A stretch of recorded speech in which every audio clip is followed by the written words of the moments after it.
ठीक है, तो जो कॉम्बिनेशन मैंने करने के लिए दिए थे वो मैं फटाफट डिस्कस कर देता हूँ, जिसके लोगों के डाउट होंगे वो खत्म हो जाएंगे। देखते चलो,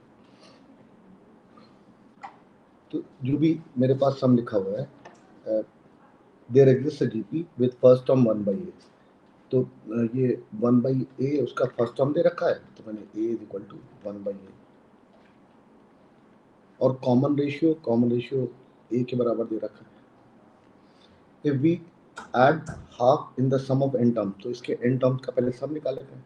तो ऐसे मेरे पास क्या होने वाला है, first term a r to the power n minus 1 divided by r minus 1,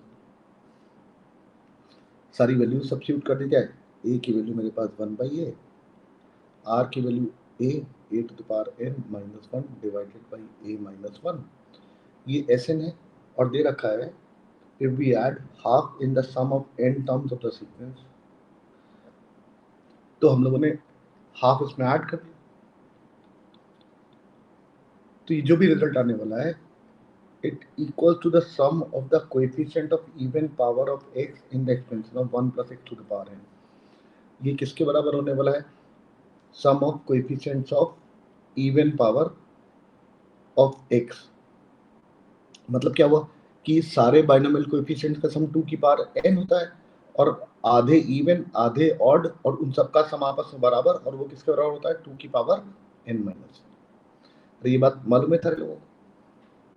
अब ये जो कुछ भी लिखा हुआ है इसी को हम लोग संभालना चाहते हैं, और ताकि मेरे पास सूटेबल आंसर निकल के आ जाए, ताकि मेरे पास कुछ अननोन जो है वो आइडेंटिफाई हो जाए। तो बेसिकली ये मेरे पास पहली इक्वेशन आइडेंटिफाई, फिर मेरे पास क्या लिखा हुआ है, if we interchange the first term and common ratio of the given GP. अब मेरे पास फर्स्ट टर्म किसके बराबर होने वाला है, ये पहला स्टेटमेंट था मेरे पास, जिसके करस्पॉन्डिंग ये इक्वेशन आइडेंटिफाई हो गई। ये दूसरा स्टेटमेंट, अब फर्स्ट टर्म मेरे पास क्या होने वाला है, a, और कॉमन रेशियो कितना होने वाला है, 1/a, और अब जीपी मेरे पास कैसी होने वाली है, इनफाइनाइट जीपी, और लिखा हुआ है इसमें देखो, if we interchange the first term and common ratio of the given GP, the sum of new infinite GP, अब इनफाइनाइट जीपी कंसीडर की जा रही है और उसका सम b के बराबर है, तो इसका सम निकाल लेते हैं। और इनफाइनाइट जीपी का सम का फॉर्मूला क्या होता है, a/1 माइनस r, और mod of r must be less then 1।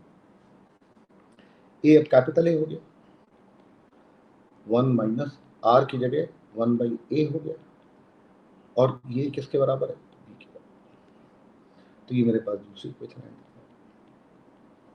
और फिर एक और इक्वेशन दे रखी है, वो भी लिख लेते हैं, where a b and n are related by this equation. एक और रिलेशन मेरे पास दे रखा है, और वो रिलेशन मेरे पास क्या दे रखा है,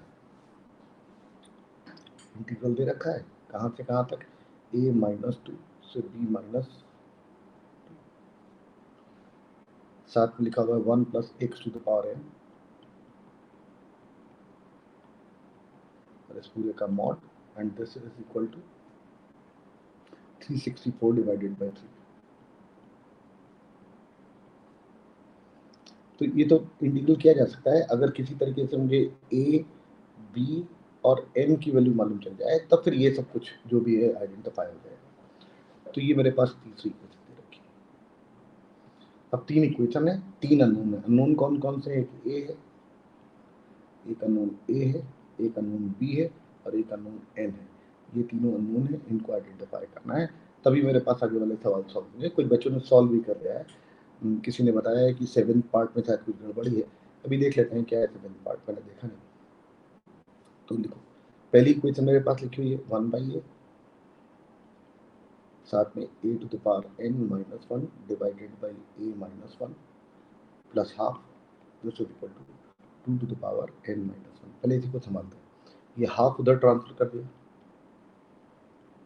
a to the power n minus 1 divided by a minus 1, और हाफ उधर ट्रांसफर करेंगे तो 2 to the power n minus 1 minus 1, LCM में लिया जाए तो 2 to the power n minus 1 divided by 2 आ गया, यहाँ पर 1/a, साथ में लिखा हुआ है a to the power n minus 1 divided by a minus 1। अच्छा, अगर मैं यहाँ पर 2 माइनस 1 लिख लूँ तो फर्क नहीं पड़ा, 2 माइनस 1 की तो वैल्यू 1 के बराबर हो जाएगी। अब तुम लोग तुरंत नोटिस कर पा रहे होगे कि मेरे पास ये वाला जो टर्म लिखा हुआ है, ये वाला टर्म इससे मैच कर जाएगा अगर, तो ये a ऑटोमेटिकली 2 के बराबर हो जाएगा। अब ये ऑब्जर्वेशन से सॉल्व होने वाला है, क्योंकि ये मेरे पास एक्सपोनेंशियल भी है और अलजेब्राइक टर्म्स भी लिखे हुए हैं, तो इस तरीके की इक्वेशन का सोल्यूशन तो ऑब्जर्वेशन से ही निकल सकता था। और तुम लोग नोटिस कर पा रहे होगे कि अगर a बराबर 2 ले लिया जाए तो दोनों क्वांटिटी आपस में बराबर हो जाएगी। क्या देख पा रहे हैं सर लोग? तो सॉल्व नहीं होना है, सीधे कॉमन सेंस से आइडेंटिफाई कर लेना है। तो मेरे पास a की वैल्यू आइडेंटिफाई होगी और a मेरे पास कितना आ गया, 2 के बराबर।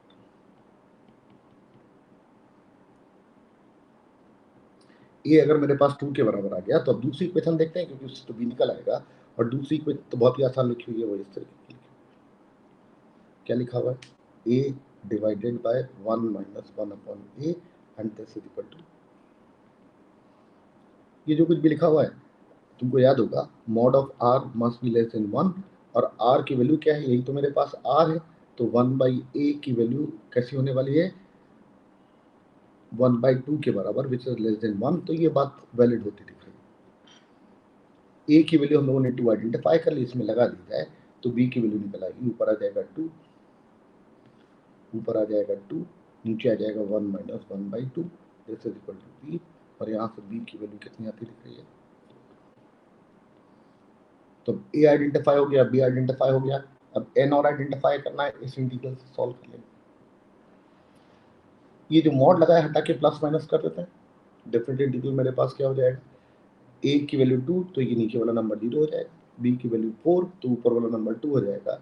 1 plus x to the power n को इंटीग्रेट करेंगे तो मेरे पास, अभी पहले ऐसे ही लिख लेते हैं,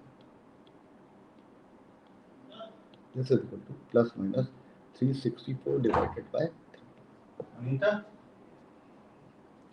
ये जो कुछ भी मेरे पास लिखा हुआ है इसको अगर मैं इंटीग्रेट कर दूं तो मेरे पास आ जाएगा 1 plus x to the power n plus 1 divided by n plus 1, साथ में लिमिट 0 से 2 और साथ में प्लस माइनस 364 डिवाइडेड बाई 3। ये जो कुछ भी लिखा हुआ है इसको अब हम लोग लिमिट लगा के सॉल्व कर सकते हैं, और लिमिट लगाएंगे तो 2 रखने पर मेरे पास आ जाएगा 3 to the power n plus 1, और 0 रखने पर आ जाएगा 1 to the power n plus 1 मतलब 1।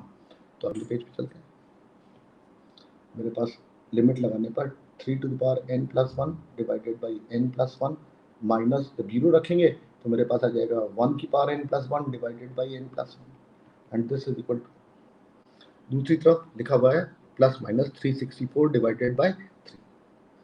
तो एक बार प्लस ले लिया जाए 364 डिवाइडेड बाई 3, और एक बार माइनस ले लेंगे 364 डिवाइडेड बाई 3। अब ये जो कुछ भी लिखा हुआ है इसको सिंप्लीफाई करना है, और इसको सिंप्लीफाई करने के लिए हम लोगों ने पहले तो एलसीएम ले लिया, एलसीएम लिया तो 3 to the power n plus 1 minus 1 divided by n plus 1 ऐसा आ गया मेरे पास। ये 364 लिखा हुआ है, इसको मैं अगर प्राइम फैक्टर में कन्वर्ट कर लूँ तो मेरे पास कितना आ जाएगा, देखो तो 364 को हम लोगों ने, ये जो n प्लस 364 को लिखा तो मेरे ख्याल से 64 लिखा हुआ है 4 से डिविजिबल हो जाएगा, तो 4 से डिवाइड कर दिया तो सर एक बार ऊपर नीचे 2 से मल्टीप्लाई कर दो, ऊपर नीचे 2 से मल्टीप्लाई कर तो 728 बन जाएगा, 729 माइनस 1। अच्छा ठीक, तो इसने कहा ऊपर नीचे 2 से मल्टीप्लाई कर लीजिए, तो 2364 डिवाइडेड बाय नीचे 6 आ गया। इसने कहा कि ऊपर वाला जो नंबर हो गया वो मेरे पास कितना हो गया, इधर आया 728। इसने कहा, और नीचे मेरे पास 6 आ गया, इसने इसको 3 की power n plus 1 minus 1 divided by n plus 1 लिखा, और 728 के बजाय इसने 720 कितना कर दिया, 9 कर दिया, इसको माइनस 1 कर दिया और नीचे 6 लिख लिया। अब फिर इसने कहा कि फिर से ट्रांसीडेंटल इक्वेशन लिखी हुई है, क्योंकि एक एक्सपोनेंशियल टर्म लिखा हुआ है और एक अलजेब्राइक टर्म लिखा हुआ है, कॉमन सेंस से ही आंसर निकल के आने वाला है। और ये जो लिखा हुआ है ये कितना लिखा हुआ है, 3 टू द पावर 6, तो इसका मतलब मेरे पास क्या गया, 3 to the power n plus 1 minus 1 divided by n plus 1, this is equal to, ये आ गया 3 to the power 6 minus 1 divided by 6। और सारे लोगों को दिख रहा होगा कि ये जो n प्लस 1 लिखा हुआ है अगर ये 6 के बराबर हो गया तो ये पूरा टर्म मैच कर जाएगा। तो n प्लस 1 की वैल्यू मेरे पास कितनी आ गई, 6, n की वैल्यू आ गई, जितने भी अननोन थे सब आइडेंटिफाई हो गए। a की वैल्यू मेरे पास कितनी आ गई, 2, b की वैल्यू मेरे पास आ गई 4, n की वैल्यू मेरे पास आ गई 5 और अब मुझे बचे वाले सवालों का आंसर आइडेंटिफाई करना है। और पहला सवाल ये लिखा हुआ है, the value of greatest coefficient in the expansion of this. n की वैल्यू मेरे पास कितनी है 5, 1 plus x to the power 5, और इसका जो मिडिल टर्म होगा उसी का कोएफिशिएंट सबसे बड़ा होने वाला है। तो मिडिल टर्म मेरे पास कौन सा होने वाला है, 5 प्लस 1/2, 5c3। यही होता दिख रहा है। हेलो, और इसकी वैल्यू कितनी हो जाएगी, 10 के बराबर। तो इसका आंसर 10 होगा। फिर अगला सवाल लिखा हुआ है लिमिट सॉल्व करनी। अरे क्या मैं लिमिट सॉल्व करके दिखाऊंगी, कर लोगे तुम हो जाएगा ना। इसकी वैल्यू 2 हो गई। इसमें कौन सा पार्ट गड़बड़ है, 7 का क्या आंसर आ रहा है सर?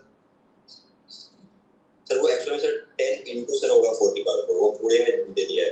10 अच्छा, into 4 का होल 4 दे दिया। अच्छा, ये ऐसा होना चाहिए था, 10 into 4 की पावर 4 होना चाहिए था, ये चाहते हो? Yes sir. ओके तो भाई इसमें करेक्शन कर लेना इस वाले ऑप्शन में, वो टाइपिंग मिस्टेक होगी। तो बाकी सारे आंसर ठीक है ना, आगे बढ़ जाएं। सर आपने से होमवर्क में कॉम्प्रिहेंशन दिया था, कॉम्प्रिहेंशन 87। हाँ सर एक बार नंबर दे दो सर। अरे वो मेरे ख्याल से सभी कराने हैं, इसमें क्या है। चलो यही है ना 87। नो सर, वो नंबर सर वो वाला जिसमें हमें पैरामीट्रिक क्वेश्चन दे रखे थे 5x। अब मुझे याद नहीं, अभी ये लाइन से कर लेने थे भाई, सारे बच्चों ने इसी ऑर्डर में करे होंगे ना, इसी ऑर्डर में कर लेते। यही तो तुमने पूछा था मेरे ख्याल से मुझसे। Yes sir. हो गया फाइनली तुम्हारा? Yes sir. अच्छा ठीक है, चलो तो अगले सवाल के बारे में बात करते हैं। कॉम्प्रिहेंशन 87 से रिक्वायरमेंट क्या है, in a certain problem differentiation of this. ये दो फंक्शन का प्रोडक्ट लिखा हुआ है, इसका डिफरेंशिएशन अपीयर किया। One of the student commits mistake and he differentiate as, तो उसको डिफरेंशिएशन का फॉर्मूला नहीं आता था, उसने इसको अलग डिफरेंशिएट कर दिया, इनटू इसको अलग डिफरेंशिएट कर दिया, और कहा कि इस पूरे का डेरिवेटिव इन दोनों के इंडिविजुअल डेरिवेटिव के प्रोडक्ट के बराबर है। But he gets the correct answer where fx is equal to this and gx is a decreasing function। तो fx ऑलरेडी दे ही रखा है, और इसका मतलब क्या हुआ कि हम लोग क्या करना चाहते हैं, एक गलत डिफरेंशिएशन और एक सही डिफरेंशिएशन दोनों की वैल्यू बराबर आ गई। इस स्पेसिफिक एग्जांपल में हमेशा नहीं आएगी, इस स्पेसिफिक एग्जांपल में तो gx क्या है वो हम लोग आइडेंटिफाई कर सकते हैं, क्योंकि डिफरेंशियल इक्वेशन क्रिएट हो जाएगी। क्या किया गया, डेरिवेटिव ऑफ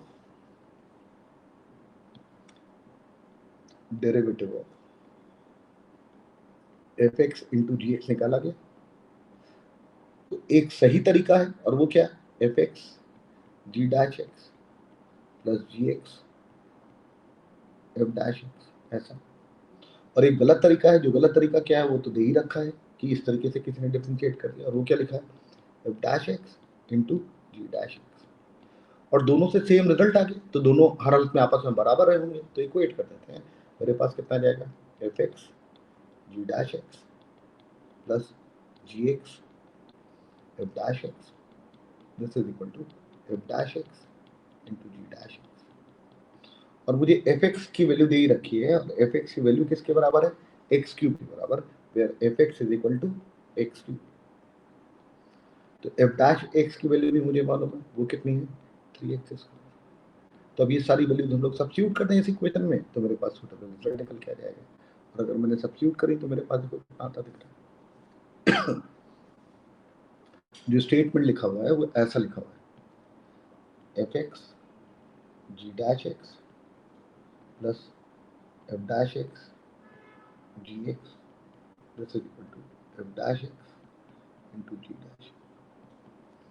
fx मेरे पास क्या है, x, g dash x unknown है, खोजना है। f dash x मेरे पास कितना है, 3x स्क्वायर, gx अननोन है, खोजना है।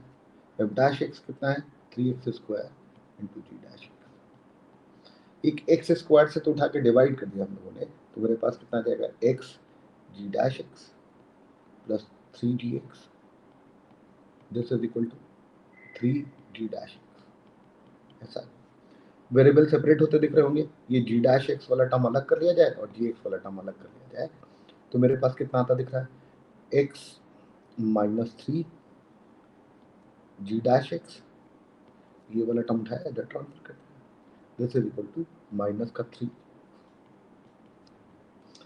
वेरिएबल सेपरेट कर लेते हैं, मेरे पास कितना आ जाएगा, g dash x divided by g x, this is equal to minus 3 divided by x minus 3। G dash x को क्या लिखा जा सकता है, d g x over g x, और नीचे जो डी एक्स आएगा उधर मल्टीप्लाई कर दिया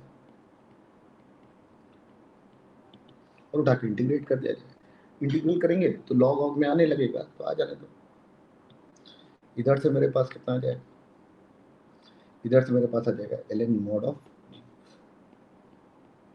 इधर से कितना आ जाएगा, कलर मेरे ख्याल से बड़ा हल्का हो गया ये, ln mod ऑफ gx आ गया, इधर आ गया मेरे पास -3 और साथ में आ गया ln mod ऑफ x -3, और साथ में मेरे पास कितना आ जाएगा, ये कांस्टेंट भी आएगा और उस कांस्टेंट को मैंने ln k लिख लिया। ये जो कुछ भी मेरे पास लिखा हुआ है, ये जो -3 लिखा हुआ है, इसको पावर में पहुंचा दिया तो मेरे पास कितना आ जाएगा, ln mod of x -3 whole square -3। ऐसा क्यों कर रहे हैं, ये ज़्यादा ठीक नहीं है, सिर्फ 3 ले जाते हैं अंदर, माइनस बाहर ही रहने देते हैं, माइनस बाहर ही छोड़ दिया और यहाँ पर मैंने क्यूब कर लिया, और साथ में मेरे पास कितना आ गया, ln k। ये log a minus log b का फॉर्मूला लिखा हुआ है, तो ये मेरे पास कितना आ जाएगा, ln k divided bye mod of x -3 का होल क्यूब। ऐसा इधर लिखा हुआ है, मॉड भी लगा हुआ है, ऊपर भी लगा लेते हैं, k के साथ भी मॉड ही आएगा क्योंकि k नेगेटिव तो हो नहीं सकता, तो मॉड लगा लिया। इधर आ गया ln mod ऑफ g। अब एंटी लॉग ले लिया तो mod ऑफ gx की वैल्यू मेरे पास कितनी आ गई, mod of k divided by x -3 का होल क्यूब। मॉड भी हटा दिया तो प्लस माइनस आ जाएगा, तो gx मेरे पास कितना आ गया,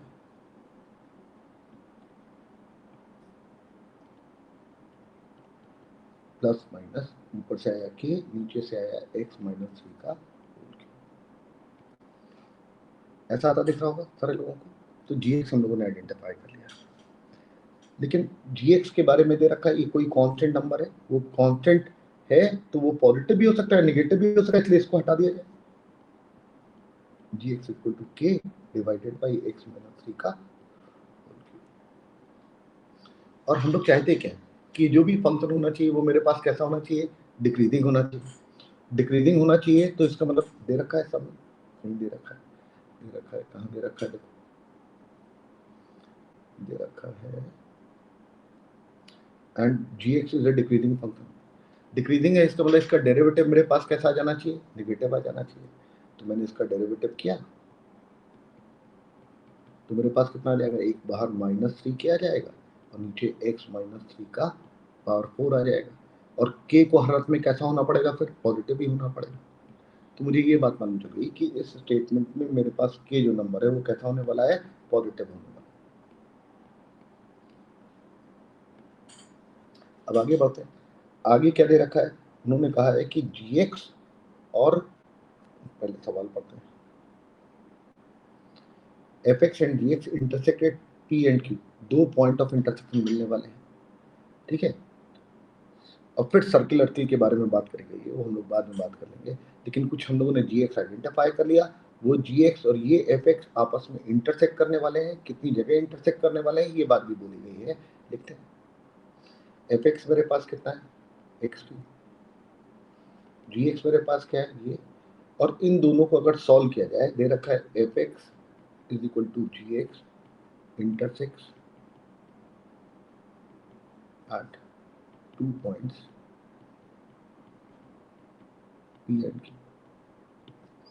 तो इसका मतलब क्या हुआ कि इस इक्वेशन के दो रूट आते दिख रहे होंगे सारे लोगों को, और दो रूट आने के लिए दोनों को सॉल्व करना पड़ेगा, तो x³ is equal to k divided by x -3 का होल क्यूब लिख लिया। ये जो कुछ भी लिखा हुआ है क्रॉस मल्टीप्लाई कर लिया जाए तो x दोनों साइड क्यूब रूट हो, हाँ बिल्कुल, x³ x -3 का whole cube this is equal to k आ गया, और इसने कहा कि दोनों साइड का क्यूब रूट ले लीजिए, तो क्योंकि ये तो कांस्टेंट नंबर लिखा हुआ है तो मेरे पास आ जाएगा x into x -3 this is equal to k की पावर 1/3। k की पावर 1/3 को एक नया कांस्टेंट थोड़ी देर के लिए a लिख लेते हैं, ये मेरे पास एक क्वाड्रेटिक है और इस क्वाड्रेटिक के दो रूट मिलने वाले हैं। कैसे मालूम चला? क्योंकि ये वाली कंडीशन सवाल में दे रखी है कि intersect at 2 points P and Q, तो इसके दो रूट मेरे पास आने वाले हैं। ये बात मुझे समझ में आ रही है। तो अब मुझे करना क्या है? फिर से बोले, ये सवाल में दे रखा है ना, देखो तुमने मिस कर दिया। दे रखा है, क्या दे रखा है? Suppose f(x) and gx intersect at P and Q, दो पॉइंट P and Q के लिए सॉल्व करना, ठीक है सर? हाँ बिल्कुल बिल्कुल। तो P और Q दो पॉइंट्स है, मतलब मेरे पास एक f(x) = x³ का ग्राफ है इस तरीके का। हाँ ठीक है सर। ठीक है, बना देता हूँ। एक मेरे पास x³ ग्राफ हो गया इस तरीके का, और ये गंदा बन गया यार।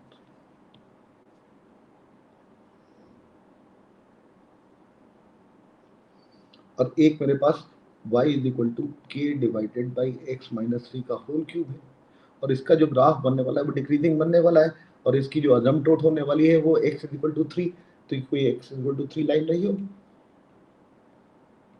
और इसके अबाउट सिमेट्री इस तरीके का हो जाएगा, इधर कुछ इस, तो दोनों कर्व एक दूसरे को दो पॉइंट पे कट करते नजर आ रहे हैं। एक का नाम P बोल दिया, एक का नाम Q बोल दिया, या Q स्मॉल लिखा हुआ। ये P और Q को डायामीटर मान के एक सर्कल ड्रॉ किया गया। अब मान लेते हैं कि इस इक्वेशन के दो रूट है, एक अल्फा है एक बीटा है। मान लेते हैं ये, हाँ सर, तो अगर हम मतलब वो क्वाड्रेटिक वाला लगाएं, हाँ मतलब सर AQ - B³ लगाएं, हाँ जो हमारा ओरिजिनल इक्वेशन है, हाँ तो सर K की एक रेंज आ जाएगी हमारे पास। हाँ, तो सर वो अभी नहीं करना है। नहीं अभी वो नहीं करना है, अभी जल्दी रुक जाओ। मतलब अब जो बढ़िया काम होने वाला है, ये क्या नाम है इसका, कुमार भी इसी जगह अटक गया था लेकिन बाद में से संभाल लिया। तो ये वाला पॉइंट मान लेते हैं कि अल्फा है, ये वाला पॉइंट मान लो बीटा है, ठीक है। अच्छा, अल्फा के करस्पॉन्डिंग x³ वाले कर्व पर वैल्यू कितनी मिलेगी? अल्फा क्यूब, मतलब ये वाला पॉइंट अल्फा क्यूब हो गया, और ये वाला पॉइंट मेरे पास क्या आने वाला है? Beta beta cube. और कहा जा रहा है कि इन दोनों पॉइंट को डायामीटर मान के एक सर्कल ड्रॉ किया गया। वो सर्कल कैसा बनने वाला है? ये डायमेट्रिक एंड पॉइंट्स हो, और अगर डायमेट्रिक एंड पॉइंट्स हो गई ये, तो सर्कल की इक्वेशन लिखने का तरीका आता है तुम लोगों को, x - alpha x - beta plus x - alpha cube, sorry y sir वो माइनस, ग्रीन वाला कर्व क्या है सर? मैं बता रहा हूँ, y minus beta cube and this is equal to, ये रिंग वाला कोई कर्व नहीं है। आगे वाला स्टेटमेंट शायद मैंने पढ़ा नहीं। Circle S is drawn through P and Q points as endpoints of any diameter।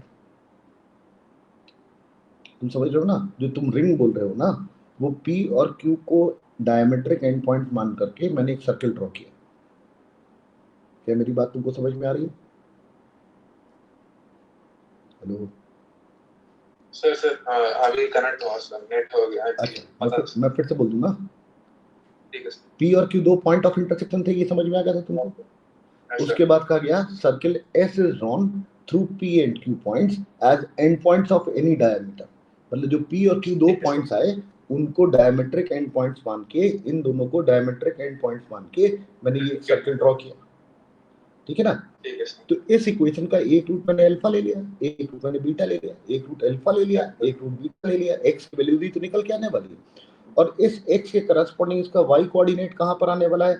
इस वाले कर्व के ऊपर, तो वो अल्फा क्यूब हो जाएगा, और बीटा पर बीटा क्यूब हो जाएगा। अब क्या देख पा रहे हो तुम? और अगर ये डायमेट्रिक एंड पॉइंट्स हैं, तो इस डायमेट्रिक एंड पॉइंट पर सर्किल की इक्वेशन लिखने का तरीका तुमने पढ़ा होगा, x - x1 into x - x2 plus y - y1 y - y2 = 0। क्या यहां तक बात समझ में आ रही है? चलो, तो इसका मतलब ये हुआ कि ये जो कुछ भी मेरे पास लिखा हुआ है, ये क्या हुआ?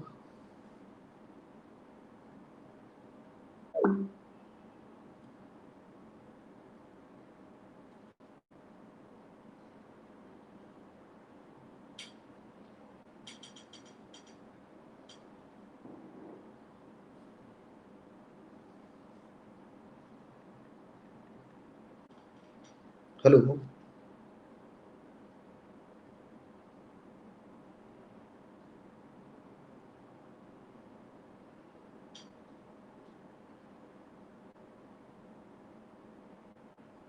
हेलो, यस सर, आवाज आ रही है बात? यस तो मेरे पास सर्किल की जो इक्वेशन का फॉर्मेट आने वाला है वो कुछ इस तरीके का आने वाला है।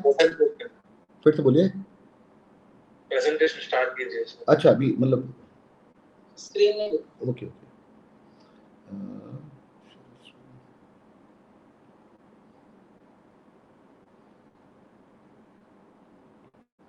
अरे क्या स्क्रीन दिखने लगी तुम लोगों को?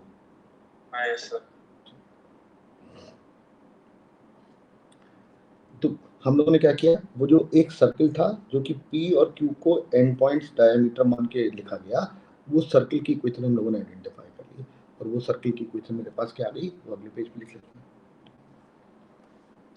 x minus alpha x minus beta plus y minus alpha cube y minus beta cube and this is equal to ऐसा। अब ये जो भी सर्किल है वो कोई सर्किल आ गया जो कि ये हम लोगों ने कंसीडर किया, ये वाला ब्लैक कलर का। और एक और डेटा दे रखा है सवाल में, और वो क्या दे रखा है, and length of the tangent from 8,0 to this circle is √10। अब 8,0 से उसी सर्किल पर जिसको P और Q को डायमीटर मान के मैंने सर्किल ड्रॉ किया, उस सर्किल पर अगर मैंने इस पॉइंट से टेंजेंट ड्रॉ किया तो उसकी लेंथ √10 है। तो ये भी काम और इन्वॉल्व कर लेते हैं। हम लोगों ने कहा कि ये पॉइंट मेरे पास 8,0 है और इससे इस सर्किल पर अगर मैंने टेंजेंट ड्रॉ किया तो इस टेंजेंट की लेंथ जो होने वाली है, इतनी लेंथ, वो √10 है। तो इसका मतलब 8,0 से किसी भी सर्किल पर टेंजेंट की लंबाई √S1 होती है, याद है? अगर मेरे पास सर्किल की equation x² + y² + 2gx + 2fy + c = 0 और जो पॉइंट मेरे पास दे रखा है अगर वो x1, y1 है तो लेंथ ऑफ टेंजेंट इज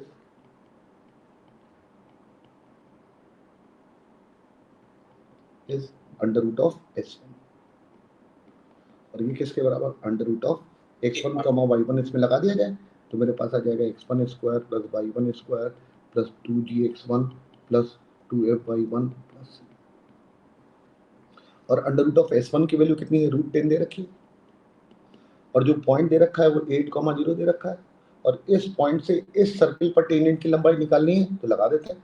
लगा देंगे तो मेरे पास कितना आ जाएगा, √8 minus alpha 8 minus beta plus, अब 0,0 इसमें रखेंगे तो अल्फा बीटा का होल। और क्या ऐसा आता दिख रहा है? और मुझे जो बात मालूम है वो ये कि अल्फा बीटा एक क्वाड्रेटिक के रूट्स है। वो क्वाड्रेटिक मेरे पास कौन सी है, वो ये क्वाड्रेटिक है, x × x - 3 is equal to a। इसके रूट ही तो अल्फा बीटा है, मतलब x × x - 3 माइनस a, इसके रूट अल्फा बीटा है। तो मैं क्या इसको ऐसे लिख सकता हूँ, हेलो? यस सर, ये तो आइडेंटिटी वाला टर्म हम लोगों ने इस्तेमाल कर लिया जो क्वाड्रेटिक में पढ़ते थे। और अब मुझे क्या बात मालूम करनी है, मुझे इस टर्म की वैल्यू निकालनी है और चूंकि आइडेंटिटी है तो क्या मैं x की जगह 8 सब्स्टिट्यूट कर दूं ताकि पहले वाले टर्म की वैल्यू निकल के आ जाए। जैसे मैंने 8 सब्स्टिट्यूट किया तो मेरे पास कितना आ जाएगा, 8 × 8 में से 3 गया तो 5 minus a, this is equal to 8 minus alpha 8 minus beta. इस पूरे टर्म की वैल्यू 40 माइनस a आ गई तो 8 minus alpha 8 minus beta this is equal to 40 minus a। मतलब इसकी वैल्यू मैं अब लगा सकता हूँ। अब मुझे अल्फा × बीटा के होल क्यूब की वैल्यू लगानी है और अल्फा × बीटा के होल क्यूब की वैल्यू लगाने के लिए मुझे अल्फा × बीटा चाहिए तो मैं प्रोडक्ट ऑफ द रूट सीधे सीधे लिख लूँ। लेकिन अब तो चूंकि ये भी लिखा हुआ है ना आइडेंटिटी, तो मैं इसमें x बराबर 0 लगा दूँ। एक ही बात है, चाहे मैं प्रोडक्ट ऑफ द रूट्स की वैल्यू निकाल के यहाँ पर लगा दूँ या फिर मैं x बराबर 0 रख दूँ। मैं जैसे ही 0 रखूंगा यहाँ से आएगा -3, साथ में मेरे यहाँ से आएगा 0, x बराबर 0 रखा तो ये 0 हो गया, यहाँ से आया -a और इधर से मेरे पास कितना आएगा, अल्फा बीटा। तो अल्फा बीटा की वैल्यू मेरे पास -a आ गई यहाँ पर ये वाली वैल्यू भी लगा देते हैं और ये वाली वैल्यू भी लगा देते हैं, तो मेरे पास देखो कितना रिजल्ट आता है। यहाँ लिखा हुआ है √10 √ इस पूरे टर्म की वैल्यू कितनी आ गई 40 माइनस ए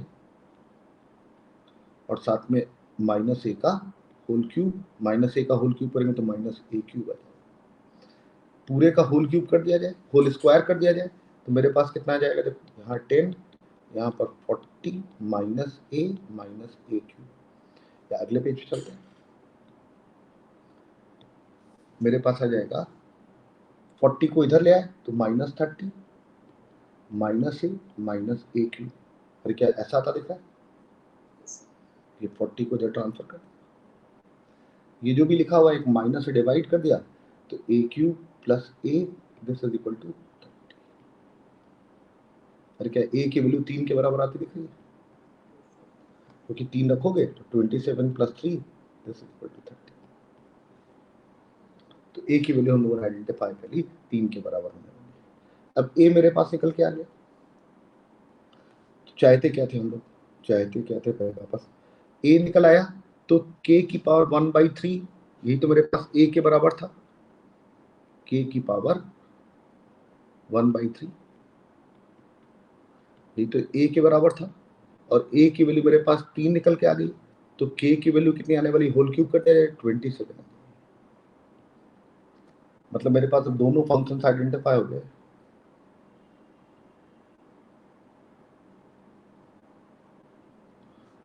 दोनों फंक्शंस आइडेंटिफाई हो गए और वो क्या आ गए, f(x) मेरे पास कितना है x³ और gx मेरे पास कितना है 27 डिवाइडेड बाय x - 3 का।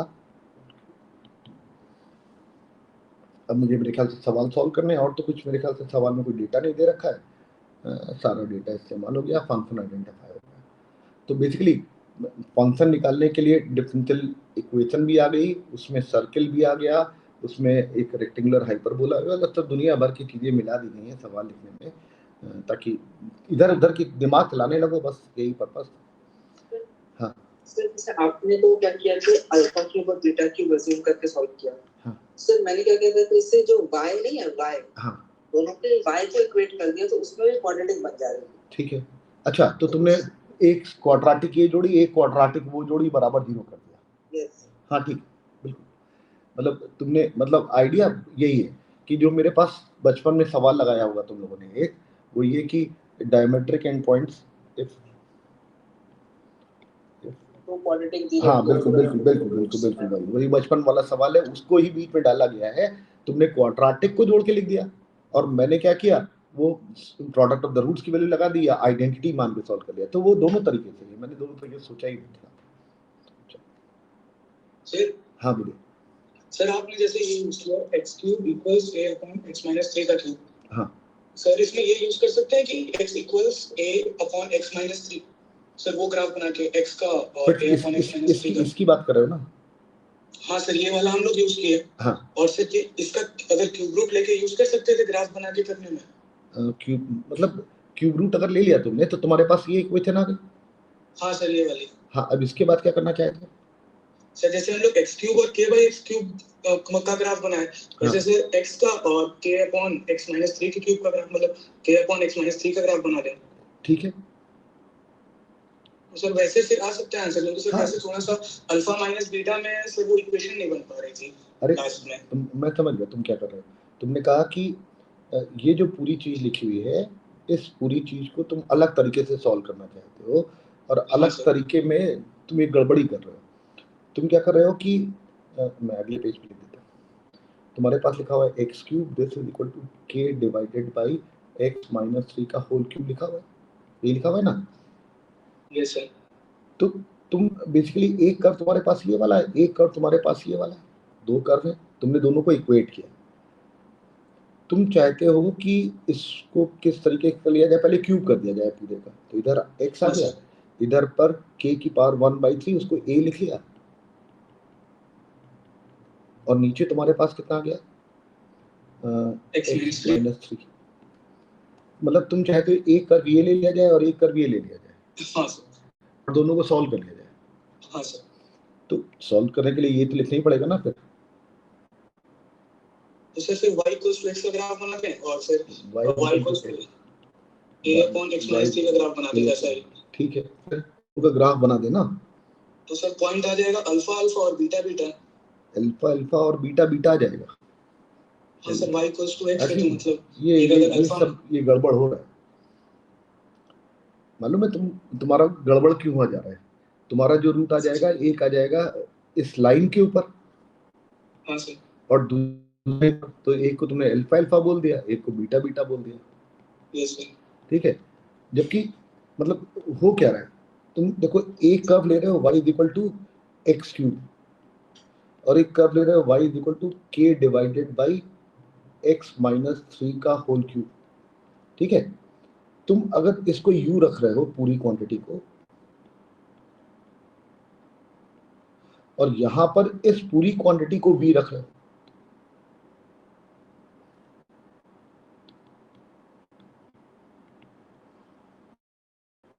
इस फॉर्मेट की। हाँ सर। ठीक है, तो क्या तुमको लग रहा है कि ये वाला u और ये वाला u सेम है? नहीं सर, फंक्शन चेंज। हाँ फंक्शन चेंज हो गया इसलिए सर। ठीक। तो सवालों पर लौट के आते हैं। अरे क्या मैं अब ये सॉल्व करके दिखाऊं कि हो जाएंगे? मतलब आंसर ठीक है इसके? Yes sir. सारे ठीक है? अरे वाह कमाल है, बड़ी मेहनत कर डाली मैंने। चलो बहुत अच्छी बात। तो अब सर्किल आ गया है तो सर्किल का सेंटर भी खोज लोगे, फंक्शन आ गया है, सिग्मा जी आई लिखना है, ये सब अपने आप करना। चलो आगे बढ़ जाएं। अरे कोई ज्यादा जल्दी तो नहीं लग रहा है ना? नहीं सर। अच्छा तो ठीक, आगे बढ़ते हैं। 19 के बारे में बात करते हैं। अरे क्या ये सॉल्व किया है? कितने लोगों ने सॉल्व हो गया?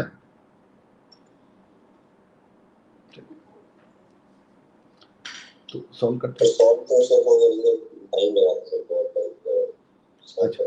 अच्छा लेकिन ये ज्यादा कठिन नहीं, मतलब सब कुछ स्टैंडर्ड लिखा हुआ है, बस अलग तरीके का रिप्रेजेंटेशन हो सकता है। तो सॉल्व करते हैं।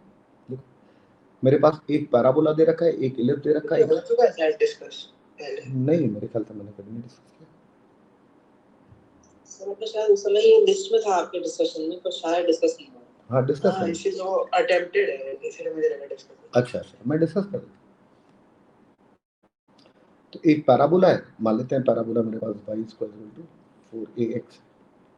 एक एलिप्स है वो भी स्टैंडर्ड वाला है, तो मान लेते हैं x² upon a1² plus y² upon b1² this is equal to 1। और एक हाइपरबोला है वो भी स्टैंडर्ड वाला है, तो x² upon a2² minus y² upon b2² this is equal to. ये तीनों स्टैंडर्ड कर रहे हैं और तीनों के बारे में कुछ बातें दे रखी हैं कि their focus and latus rectum are same. तो सबका लेटेस्ट एक्टम सेम है, सबका फोकस सेम है। तो पैराबोला का फोकस क्या होने वाला है? a,0। लेटेस्ट एक्टम कितना होने वाला है? 4। इलिप्स का फोकस क्या होने वाला है? a,0। a1 e1 कर दिया जाए। a1 e1 इसलिए क्योंकि भाई अलग अलग है ना, यहाँ से a1 आ जाएगा और इसेंट्रिसिटी e1 मान ली इसकी, दही रखी। और लेटेस्ट एक्टम मेरे पास कितना आ जाएगा? 2b1² डिवाइडेड बाई, और इसका फोकस मेरे पास क्या हो जाएगा? a2 e2, 0। और लेटेस्ट एक्टम कितना हो जाएगा? 2b2² upon a2। तो अब ये सब जो डेटा दे रखा है सबको इक्वेट करना है, तो इक्वेट कर लेते हैं। फोकस सेम है तो उसके कारण मेरे पास क्या इक्वेशन क्रिएट होने वाली है? देखो a is same as a1 e1 is same as a2 e2। यहाँ से मैं कुछ स्क्वायर भी कर दूं क्योंकि मुझे मालूम है a1, अब आगे बाद में कर लेंगे स्क्वायर जो भी करना है मैनिपुलेट, पहले दूसरी वाली इक्वेशन भी लिख लेते हैं। लेटेस्ट एक्टम भी सेम है तो लेटेस्ट एक्टम को भी इक्वेट कर लेते हैं। तो मेरे पास कितना आ जाएगा? 4a is equal to,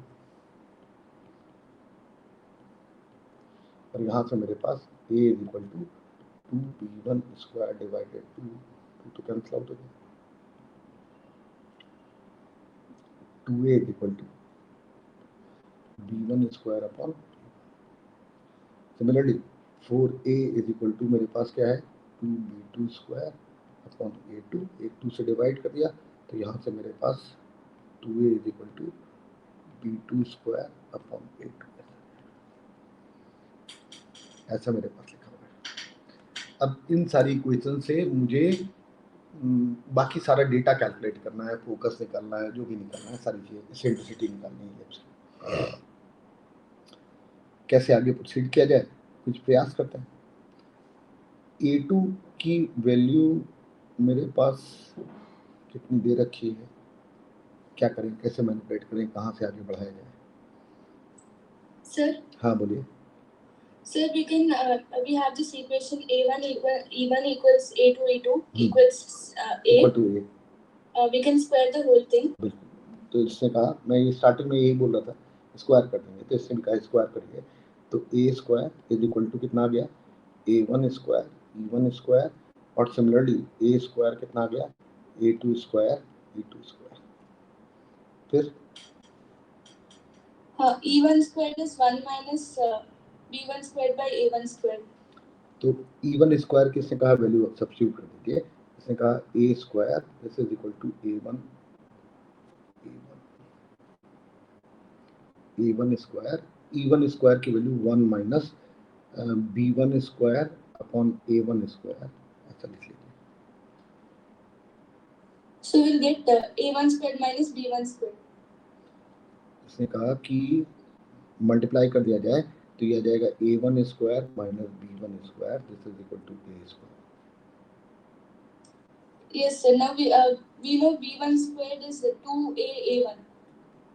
B1 square is equal to B1 square, यहाँ से इसने कहा कि B1 स्क्वायर की वैल्यू किसके बराबर है 2A1 के बराबर, इसने यहाँ पर वैल्यू सब्स्टिट्यूट कर दी, इसने कहा A square plus A1 square minus 2A1 ऐसा। Yes, sir. So we'll get relation between A1 and A. इसने कहा कि यहाँ से A1 और A के बीच में एक रिलेशन निकल के आ जाएगा, ठीक है, आ गया। Similarly, if we do the same thing with A2, एक मिनट, देखो तुम्हारा जो टारगेट है वो A में रिलेशन निकालना नहीं है, तुम्हारा टारगेट क्या है E1 की वैल्यू आइडेंटिफाई करना, ठीक है। A और A1 में रिलेशन निकाल के क्या एडवांटेज मिलने वाला है, मतलब हो सकता है फिर उसके बाद तुम E1 कैलकुलेट कर लो, तो ज्यादा समझदारी मुझे ये लग रही है कि ऑलरेडी तुमको मालूम है कि E1 मेरे पास किसके बराबर है A अपॉन A1 के बराबर है, दिख रहा है ना तुमको।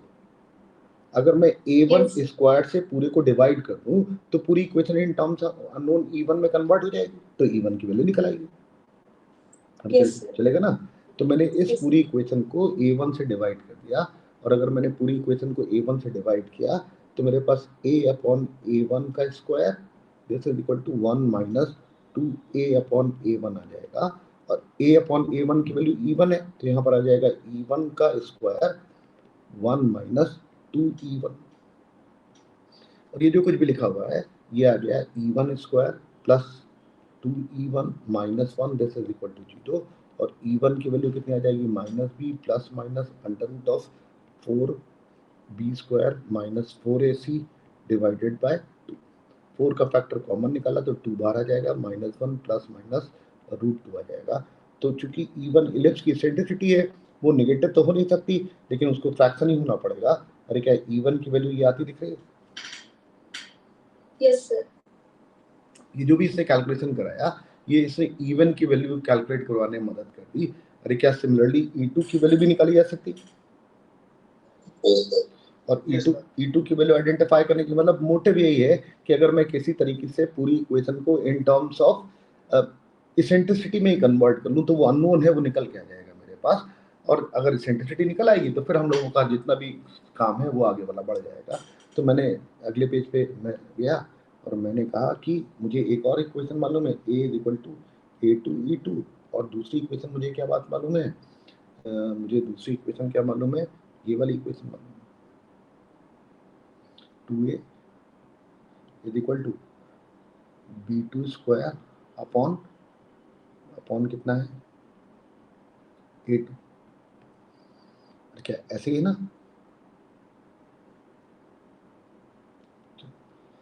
अब देख तो क्या किया जाए, यहाँ पर एक A2 से मल्टीप्लाई डिवाइड, A2 से मल्टीप्लाई डिवाइड, और यहाँ से A/A2, मतलब पिछले में भी अगर ऐसे ही कैलकुलेट कर लेते ना तो ज़्यादा आसान हो जाता, लेकिन हाँ हेलो कुछ नहीं सर, कुछ नहीं। अच्छा, तो मैंने अगर इस A2 को इधर डिवाइड कर दिया तो A/A2 की value in terms of E2 आ गई, तो इसकी जगह हम लोग E2 लगा देंगे, तो 2E2 आ गया, और B2 square upon A2 square आ गया, और B2 square upon A2 square. अब हाइपरबोला के लिए तुम लोगों को मालूम है E2 स्क्वायर इक्वल टू कितना होता है, A2 square plus B2 square divided by A2 square, या मैं लिख सकता हूँ B2 square upon A2 square, this is equal to E2 square minus 1। इसकी जगह मेरे पास कितना आ जाएगा, E2 स्क्वायर माइनस 1, और फिर एक तरफ ले जाएंगे तो E2 square minus 2E2 minus 1, this is equal to 0, और E2 की वैल्यू कितनी आ जाएगी, minus b plus minus under root of 4 plus 4 divided by 2, फिर से 1 प्लस माइनस रूट 2 आ जाएगी, और E2 की वैल्यू अब मेरे पास कितनी आ गई, रूट 2, क्योंकि इसेंट्रिसिटी मेरे पास 1 से बड़ी होना चाहिए, दोनों की इसेंट्रिसिटी निकल के आ गई। अब कुछ सवालों के पार्ट, पहला पार्ट क्या है, consider a new ellipse, then its eccentricity can be expressed as, इसकी इसेंट्रिसिटी किसके बराबर होगी, तो नया इलिप्स है और E2 की वैल्यू E1 से बड़ी है, तो मेरे पास इसकी इसेंट्रिसिटी अगर मैं कैपिटल E स्क्वायर लिखूं तो वो मेरे पास आ जाएगी E2 square minus E1 square divided bye E2 square, और ये जो कुछ भी लिखा हुआ है सिंप्लीफाई करना रह गया, और सिंप्लीफाई करने के लिए क्या किया जाए, पहले तो डिवाइड कर दिया जाए, तो 1 माइनस E1 अपॉन E2 का होल स्क्वायर आ जाएगा, और ये कितना आ जाएगा, 1 माइनस E1 की वैल्यू मेरे पास कितनी है, रूट 2 माइनस 1, और E2 की वैल्यू कितनी है, ऐसा, अरे क्या रूट 2 माइनस 1 से ऊपर से मल्टीप्लाई कर लिया जाए, रूट 2 माइनस 1 से ऊपर से मल्टीप्लाई करेंगे तो नीचे आ जाएगा 2 माइनस 1 आ जाएगा, ऊपर कितना आ जाएगा, रूट 2 माइनस 1 का होल स्क्वायर का भी स्क्वायर, तो पावर 4 आ जाएगी, अरे क्या ऐसे ही आ रहा है, अरे मैं ठीक कर रहा हूँ कि नहीं कर रहा हूँ, और पूछा क्या जा रहा है पहले तो वो मैं देख लूँ यार, आंसर किस फॉर्मेट में लिखा हुआ है, अरे ये तो साइन कॉस के टर्म में लिखा हुआ है, तो 4th डिग्री तो आना ही चाहिए था, तो 4th डिग्री आ गई, तो E स्क्वायर की वैल्यू मेरे पास कितनी आ गई, E की वैल्यू मेरे पास कितनी आ गई, under root of 1 minus root 2 minus 1 की पावर, अरे ये बताओ कितना होता है, ये रूट 2 into 2 minus रूट 2 होगा, 10/5 फिर से बोलो, कुछ मैंने गलत लिखा है क्या, हेलो सर वो करेक्ट है सर, वो रूट में लगा लो सर, तो 1 माइनस रूट 2 माइनस 1 का होल पावर होगा सर, तो उसको tan 22.5 होगा। हाँ मैंने तो सही लिखा है ना, लेकिन ये तो हाँ सर, हाँ ठीक लिखा, तो ये मेरे पास कितना आ गया, अंडर रूट के अंदर ये 2 रूट 2 minus 2 होगा e, रूट 2 माइनस 2 क्यों होगा, अबे रूट 2 माइनस 1 से ऊपर ही मल्टीप्लाई किया ना, नहीं सर e मैं बता रहा हूँ, मतलब अंडर रूट निकाल के, मतलब सर e की वैल्यू पूरा सॉल्व कर। अच्छा पूरा क्यों सॉल्व कर रहे हो, आंसर का फॉर्मेट वैसे दे रखा है ना, अच्छा हाँ सर, तो ई का इस यही फॉर्मेट ही दे रखा है, तो हम लोग इसी फॉर्मेट में रखेंगे, क्यों सिंप्लीफाई करेंगे, मेरे पास इसका आंसर, फिर common tangent to the parabola and hyperbola of the given comprehension will have slope, अब हाइपरबोला का और पैराबोला का कॉमन टेंजेंट का स्लोप कितना होगा आइडेंटिफाई करना, अब हाइपरबोला पर टेंजेंट लाइन की इक्वेशन y बराबर mx plus minus under root of a2 square m square minus b2 square, और पैराबोला पर y बराबर mx plus a by m, ए तो उसमें a है डिवाइडेड, और कॉमन टेंजेंट है तो दोनों लाइनें सेम हो जाना चाहिए, सेम होने का मतलब ये कांस्टेंट नंबर और ये कांस्टेंट नंबर सेम हो जाना चाहिए, स्क्वायर कर दिया a2 square m square minus b2 square, this is equal to a square upon, ऐसा, और अगर मैंने a2 स्क्वायर से फिर से डिवाइड कर दिया तो a2 square m square minus b2 upon a2 का whole square this is equal to a square upon A2 square, और ये किसके बराबर हो जाएगा? E2 स्क्वायर के बराबर हो जाएगा। हेलो हेलो, है ना? तो मैंने A2 इधर वाला नंबर मेरे पास कितना आ जाएगा? E2 square divided by M square. ये B2 अपॉन A2 का होल स्क्वायर लिखा हुआ है, इसको भी हम लोगों को हाइपरबोला में लिखना आता है, और वो किसके बराबर आ जाएगा मेरे पास? E2 square minus 1, this is equal to E2 square upon M square. क्या मैंने सही लिखा है कि गड़बड़ लिखा है? E2 square is equal to कितना होता है मेरे पास? A2 square plus B2 square divided by A2 square. अलग अलग किया तो B2 square upon A2 square की वैल्यू E2 स्क्वायर माइनस 1, ये बिल्कुल सही लिखा हुआ है, यही फॉर्मेट मेरे पास आ गया। अगर मैं क्रॉस मल्टीप्लाई कर लूँ तो मेरे पास कितना आ जाएगा? m to the power 4 minus E2 square M square plus M square, और ये वाला टर्म भी इस तरफ ट्रांसफर कर दो तो minus E2 square, this is equal to 0। इसमें से M स्क्वायर कॉमन आ गया, अंदर बचा M स्क्वायर प्लस 1, इसमें से E2 स्क्वायर कॉमन निकल आया, अंदर बचा 1 plus M square, this is equal to 0। 1 plus M square common लेके डिवाइड कर दिया तो मेरे पास 1 प्लस M स्क्वायर पूरे में से कॉमन निकल आया, अंदर बचा M square minus E2 square, this is equal to 0। इसे डिवाइड किया तो M स्क्वायर की वैल्यू E2 स्क्वायर, M की वैल्यू E2। अरे क्या खत्म होता दिख रहा है? मतलब क्या हुआ? मतलब ये हुआ कि हाइपरबोला पर और पैराबोला पर अगर कॉमन टेंजेंट देखा जाए तो उसका स्लोप कितना आया मेरे पास? E2 के बराबर। फिर कहा जा रहा है कि इलिप्स पे और पैराबोला पर कॉमन टेंजेंट, तो वो भी कर लेते हैं। इलिप्स पर मेरे पास जो टेंजेंट होने वाला है वो मेरे पास क्या जाएगा? A1 square M square plus B1 square, this is equal to A divided by, और होल स्क्वायर करेंगे तो ऐसा जाएगा। फिर से A स्क्वायर से डिवाइड कर दो, A1 स्क्वायर से डिवाइड कर दो तो आ जाएगा M square plus B1 square upon A1 square, this is equal to A square upon A1 square M square. इसकी वैल्यू मेरे पास किसके बराबर दे रखी? E1 के बराबर, और इसकी जगह मेरे पास कितना आ जाएगा? 1 minus E1 square, this is equal to A square upon A1 square की वैल्यू मेरे पास किसके बराबर होने वाली है? E1 square. फिर से क्रॉस मल्टीप्लाई करो, या ऐसे ही कॉमन निकाल लिया जाए, और ऐसे ही कॉमन निकाल, कैसे? M square plus 1 minus E1 square minus E1 square upon M square, this is equal to 0।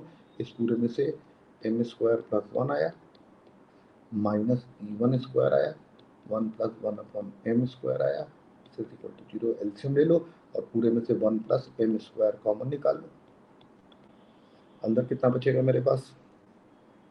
1 minus E1 square upon M square, this is equal to 0। ये तो 0 हो नहीं सकता तो इसको 0 करेंगे, और यहाँ से मेरे पास M square is equal to E1 square, यहाँ से M बराबर,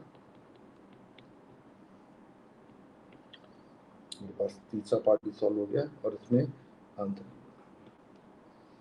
क्या पहले 3 कॉम्बिनेशन खत्म हो गए?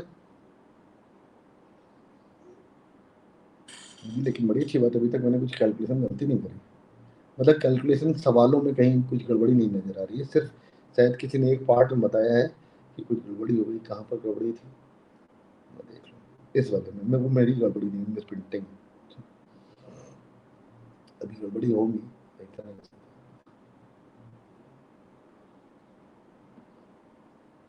सर आपने एक बार बोला कि आपके पास वो मिस्टेक्स वाला PDF है, आप ग्रुप पे सेंड करोगे? हाँ तो डाले तो थी, नहीं सर, नहीं डाली है, मैं डलवा दूंगा, हाँ सर। मतलब वो जितनी मैंने देख ली थी उतनी डाल ली थी उस समय, उसके बाद तो फिर चलो अब मींस आप क्वेश्चन में सेंड किए थे बट एक साथ नहीं सेंड किए थे सर। अच्छा ठीक है कर देंगे। अरे अभी तो जो भी गड़बड़ियां होंगी तो वो सुधरवा दोगे। अरे क्या ये वाला सॉल्व हो गया? सर इसमें ये पता चल गया था कि जो लोकस आ रहा था ना सर, हाँ, तो एलिमिनेट करने के बाद वेरिएबल्स, हाँ, तो सर वो ना जैसे ऐसा आ रहा था 4x minus 3y plus 6 into some ऐसे ही कुछ और था हाँ। equal to 25a।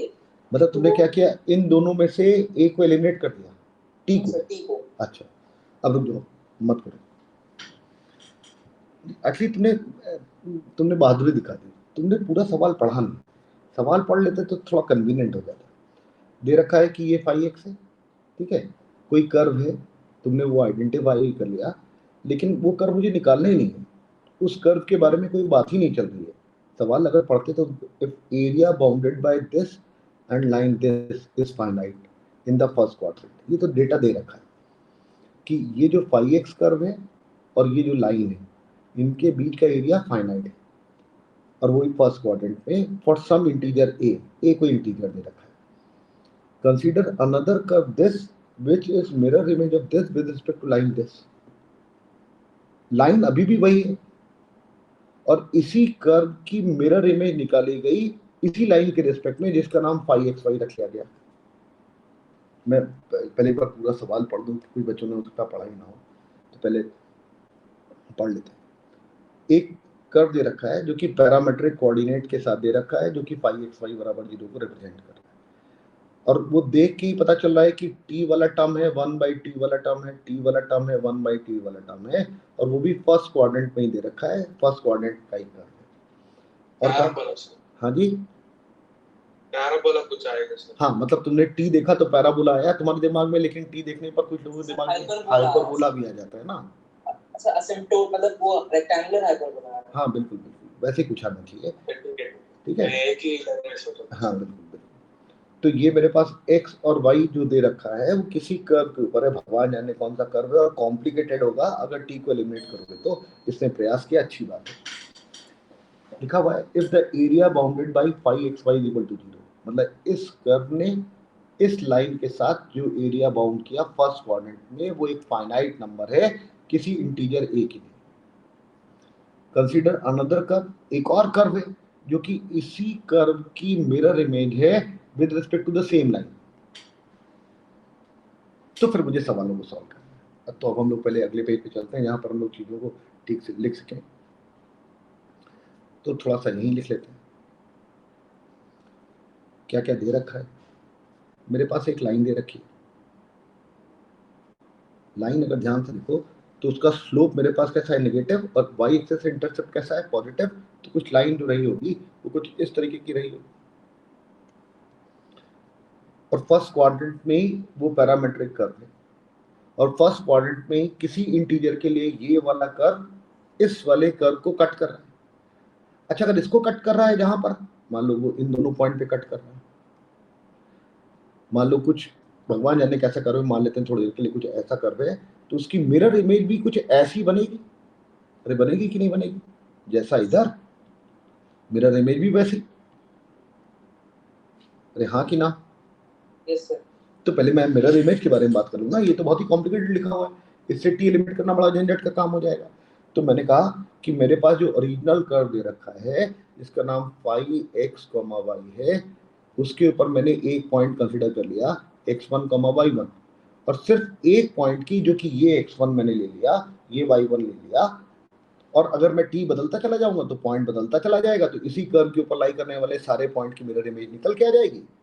तो मैंने कहा कि मैं सिर्फ एक पॉइंट की मिरर इमेज निकाल लेता हूं इस लाइन के रिस्पेक्ट में, और लाइन कितनी है 2x + y - 3 this is equal to 0। Mirror image का फॉर्मूला मालूम है, वो क्या होता है, x - x1 divided by a is equal to -2 times, साथ में कितना आ जाएगा 2x1 + y1 - 3 divided by a² + b², तो 5 आ जाएगा। देखिए ऐसा आता दिख रहा है। x1 क्या है, x1 ये वाला नंबर है, y1 क्या है, वो ये वाला नंबर है, a की वैल्यू कितनी है, a की वैल्यू 2 है, a की वैल्यू मैं 2 लगा देता हूँ यहाँ पर, ताकि यहीं पर थोड़ा कैलकुलेशन हो जाए। ये जो 2 है उधर मल्टीप्लाई कर दिया, और x मेरे पास कितना आ जाएगा, x1 - 4 डिवाइडेड बाय 5, साथ में कितना आ जाएगा 2x1 + y1 - 3। फिर से एलसीएम ले लिया और सिंप्लीफाई कर लिया, तो 5x1 - 8x1 - 4y1 + 12 और नीचे एक 5 लिखा होगा, उसको इधर पहुंचा दिया 5x करके। क्या यहाँ तक बात समझ में आ रही? मतलब अभी मैंने x1 और y1 की वैल्यू नहीं लगाई, वो मैं बाद में लगा दूंगा, लेकिन ये जो कुछ भी लिखा हुआ है अगले पेज पे अगर मैं लिखूं तो 5x this is equal to minus का कितना जाएगा यहाँ से, माइनस का 3x माइनस का 4y1 प्लस का 12, और x1 मेरे पास क्या है, वो वाला पॉइंट पैरामीट्रिक लिख लेते हैं, वो है -3t प्लस 12 माइनस का 4a divided by t divided by, और y1 मेरे पास कितना है वो भी लिख लेते हैं, 6 minus 4t plus 3a divided by t divided by. तो अब मैं पहले इस इक्वेशन से वो x1 पॉइंट की मिरर इमेज का कोऑर्डिनेट निकालने वाला हूँ, ये सारी वैल्यू इसमें पंच कर दी जाए। तो 5x this is equal to -3 times -3t plus 12 minus 4a divided by t whole quantity divided by 5, फिर माइनस का 4 6 minus 4t plus 3a divided by t whole quantity divided by 5, और फिर एक इस 5 का एलसीएम ले लिया जाए तो यहाँ 60 आ जाएगा और यहाँ 25 आ जाएगा। तो 25x this is equal to, इस -3 को अंदर मल्टीप्लाई कर दिया जाए तो 90 minus 48 plus 12a divided by t आया। इस -4 को अंदर मल्टीप्लाई कर दिया जाए तो -24 plus 16t minus 12a by t, और प्लस ये 5 इधर जाएगा तो ये 60 हो जाएगा। अब ध्यान से देखो, ये 48 आ रहा है 36 36 होगा वो, -36 ये 36 और ये मिलके 60 हुआ, ये 60 और ये 60 कैंसिल आउट हो गया, ये 12a by t cancel out हो गया, 16 और 9 25, तो 25x is equal to 25t, x बराबर t। मतलब जो मिरर इमेज वाला है उसका x कोऑर्डिनेट कितना देखो आसान था गया, जहां पर मुझे पैरामीटर एलिमिनेट करना सरदर्द नहीं लगेगा, जबकि ओरिजिनल कर्व पे जिसने इसने अनिक ने इसको एलिमिनेट किया तो उससे कितनी मेहनत करी होगी मैं अंदाज लगा सकता हूं। तो ये मेरे लिए ज्यादा आसान हो, ये मैंने x1 पॉइंट की मिरर इमेज के करस्पॉन्डिंग पॉइंट आइडेंटिफाई कर लिया। मैं y1 की मिरर इमेज भी इसी वाले फॉर्मूले से निकालने वाला हूं, और मैंने लिखा, क्या लिखा मैंने, मेरे पास y minus y1 divided by b this is equal to -2, साथ में ax1 plus by1 plus c divided by a square plus b square. b की वैल्यू 1 है, y1 अभी ऐसे ही छोड़ देते हैं, डिनोमिनेटर में तो 2 दूनी 4 और 1 5 आ जाएगा, क्योंकि लाइन है 2x plus y minus 3 equal to 0, तो नीचे तो 5 आ गया। a की जगह कितना आने वाला है 2x1, b की जगह 1y1 और c की जगह, अब फिर से y1 को इधर लाते हैं, मेरे पास एलसीएम ले लेते हैं तो 5 इधर आ जाएगा, एलसीएम लेने पर ये वाला 2 अंदर मल्टीप्लाई हो जाएगा, तो माइनस का 4x1 माइनस का 2y1 प्लस का 6, और नीचे एक 5 आएगा उसको इधर पहुंचा दें। अब फिर से y1 और फिर मुझे पीछे देखना पड़ेगा, क्या कोई मुझे बता सकता है y1 की वैल्यू किसके बराबर? अरे एक मिनट रुको, अभी सीधे y1 की वैल्यू लगाने के बजाय इसको सिंप्लीफाई कर लेना, तो मेरे पास आ जाएगा 3y1 माइनस 4x1 प्लस 6। अब मुझे कोई बता दे y1 की वैल्यू कितनी है? Sir y1 is 6 minus 4t plus 3a by t whole divided by 5। ठीक, फिर इसकी x1 की वैल्यू बता दो। x1 है -3t yes sir, plus 12 minus 4a by t whole divided by 5 और प्लस 6, फिर से एक 5 इसके नीचे लिखा है, 5 इसके नीचे लिखा है, एलसीएम ले जाए तो ये 30 हो जाएगा, और 5 इस तरफ भी आ जाएगा तो 25y हो जाएगा। तो 25y this is equal to 5 तो इधर से खत्म हो जाएगा, अब इस 3 को अंदर मल्टीप्लाई कर सकते हैं, तो ये 18 आ जाएगा, 20 आ जाएगा, plus 9a divided by t आ जाएगा, ये -4 अंदर मल्टीप्लाई करेंगे तो प्लस का 12t आ जाएगा, माइनस का 12×48 माइनस 48 आ जाएगा, प्लस का 16a बाई t आ जाएगा और प्लस का 30 आ जाएगा।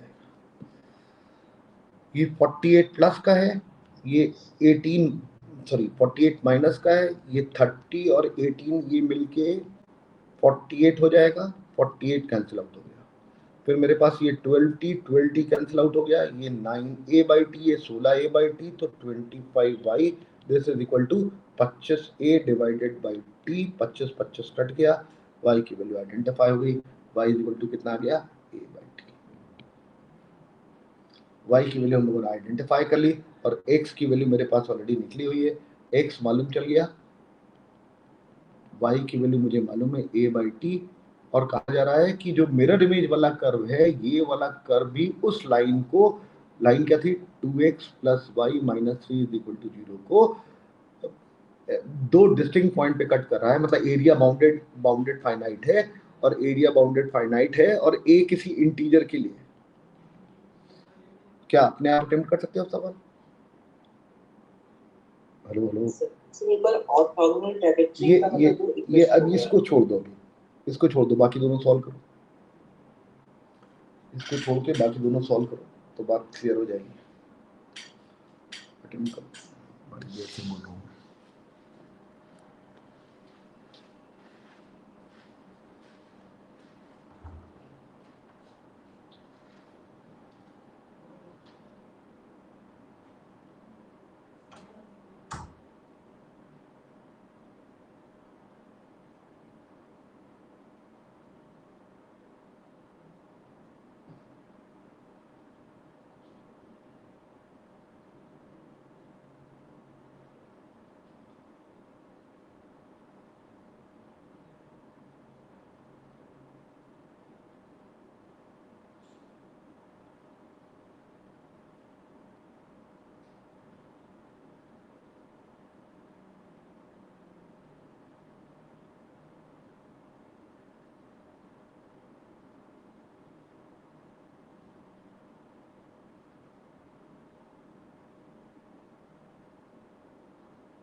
आगे सॉल्व होता दिख रहा है।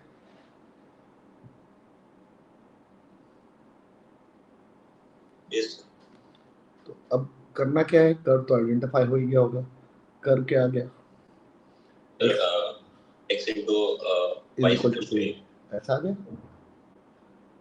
और ये वाला कर्व और ये वाली लाइन एरिया बाउंड कर रहे हैं, तो यहाँ से y की वैल्यू निकाली, इसमें सब्स्टिट्यूट कर दी, एलसीएम ले लिया, तो 2x square minus 3x plus ए।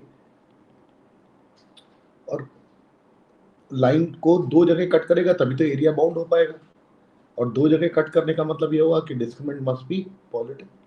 बी स्क्वायर निकालोगे तो 9 minus 8a must be greater than 0, 8a must be less than a must be less than 9/8। लेकिन a कैसा नंबर होना चाहिए, पॉजिटिव होना चाहिए। क्यों होना चाहिए, क्योंकि जो ओरिजिनल कर्व दे रखा है वो फर्स्ट क्वाड्रेंट में ही दे रखा है, x भी पॉजिटिव y भी पॉजिटिव। तो जब ये पॉजिटिव रहा होगा तभी तो करस्पॉन्डिंग ये वाला मेरे पास निकल के आने वाला है कर्व। तो a की वैल्यू मेरे पास कैसी आ गई, 1 आ रही बिल्कुल a की वैल्यू 9/8 से छोटी और 1 0 से बड़ी, तो a इंटीजर है। तो अब मेरे पास कर्व निकल के आ गया और लाइन दे रखी है, तो एरिया भी निकल आएगा मेरे पास। X y is equal to 1 ये कर्व है, और लाइन क्या दे रखी है, 2x plus y minus 3 this is equal to 0। और y की वैल्यू अगर लगा दी गई तो मेरे पास कितना आ गया था, 2x square minus 3x plus 1 this is equal to 0। Factor हो जाएंगे, minus x plus 1 equal to 0। 2x common निकला, x minus 1 x minus 1 this is equal to 0।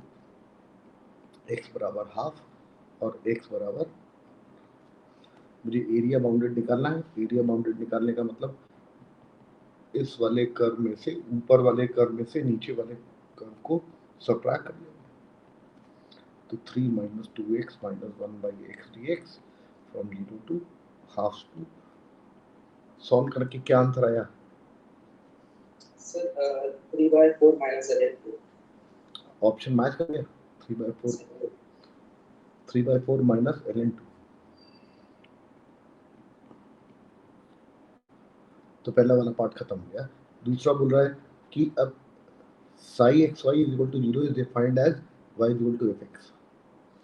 ये जो एरिया बाउंड किया जा रहा है वो phi xy का किया जा रहा है, और सारे लोगों को मालूम है कि क्योंकि सिमेट्री बनाई गई है, तो जितना ये नीचे बाउंड एरिया करेगा उतना ही वो ऊपर एरिया बाउंड करेगा। अरे क्या मेरी बात सुन रहे हैं ना सारे लोग, ये लाइन है मेरे पास, जो psi xy है वो कुछ ऐसा है, और उसकी मिरर इमेज निकाली गई तो वो phi xy है। तो जितना ये एरिया निकलेगा उतना ये वाला एरिया निकल के आ जाएगा। तो एरिया तो फाइनली यही निकल के आने वाला है, इसमें किसी कोई डाउट नहीं होना चाहिए। थर्ड मेरे पास क्या है, थर्ड लिखा हुआ है phi xy equal to 0 is defined as y equal to fx। तो y बराबर fx है तो y is equal to 1/x ही होगा, और इसमें सिग्मा लगाया गया, क्या किया गया, इसको hx लिख लिया गया।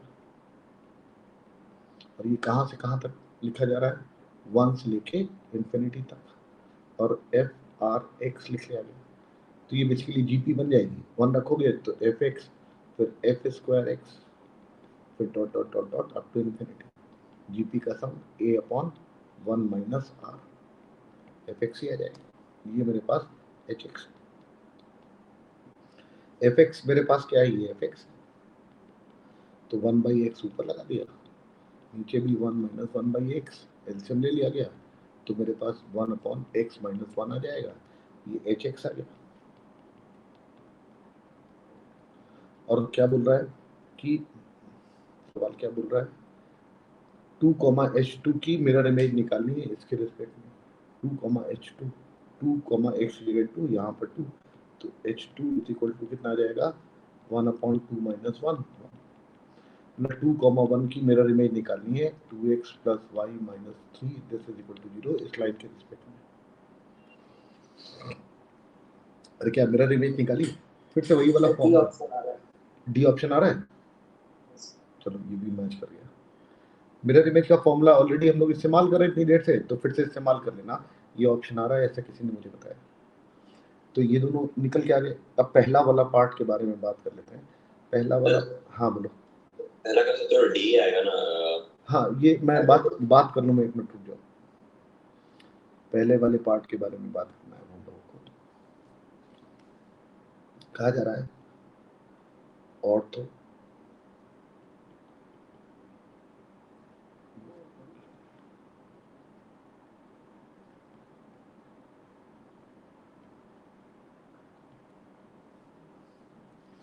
अच्छा, ये जो मेरे पास कर्व निकल आया, ये निकल के आया, ठीक है।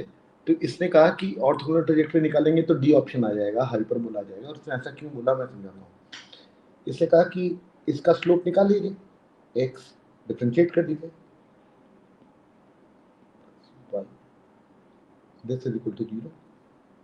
मतलब इस कर्व के किसी भी पॉइंट पर स्लोप हम लोगों ने आइडेंटिफाई कर लिया, और इसकी ऑर्थोगोनल फैमिली पर स्लोप कितना होने वाला है, m1 m2 बराबर -1। ये अगर m1 है तो m2 मेरे पास कितना आ जाएगा, माइनस dx ओवर dy। और इसकी जगह m2 लगा, m1 की वैल्यू लगा दी जाए। m1 मेरे पास कितना आ जाएगा, कुछ मैंने भी ठीक नहीं लिखा। m1 मेरे पास कितना आ जाएगा, -1/m2। m1 की वैल्यू लगा दी जाए, +y। दिस इज, और m2 क्या है, नए वाले कर्व का स्लोप है, उसको dy ओवर dx लिखिए। तो -x m2 की जगह कितना आ जाएगा, dx over dy plus y, this is equal to 0। -x dx plus y dy, this is equal to 0 से इंटीग्रेट कर दीजिए। अरे यही बोल रहे हो ना तुम? Yes sir. और इसने कहा ये रेक्टेंगुलर हाइपरबोला आ गया, तो इसके हिसाब से डी आंसर गलत हो गया, सही हो गया, लेकिन ये सब गलत कैलकुलेशन है। ये जो काम हम लोगों ने ऐसे किया के बजाय अगर मैं ऐसे करता, ये कर्व दे रखा है, इसका स्लोप निकालिए, वो कितना जाएगा, ये m1 हो गया, m2 मेरे पास कितना हो जाएगा, -1/m1। m1 की वैल्यू ये जो लिखी हुई है वो यहाँ लगा दी, तो वो मेरे पास आ जाएगा x², और m2 की वैल्यू कितनी आ जाएगी, dy ओवर dx। ये जो dx है उधर ले गए, इंटीग्रेट कर दिया, ये आ गया। ये सही है कि ये सही?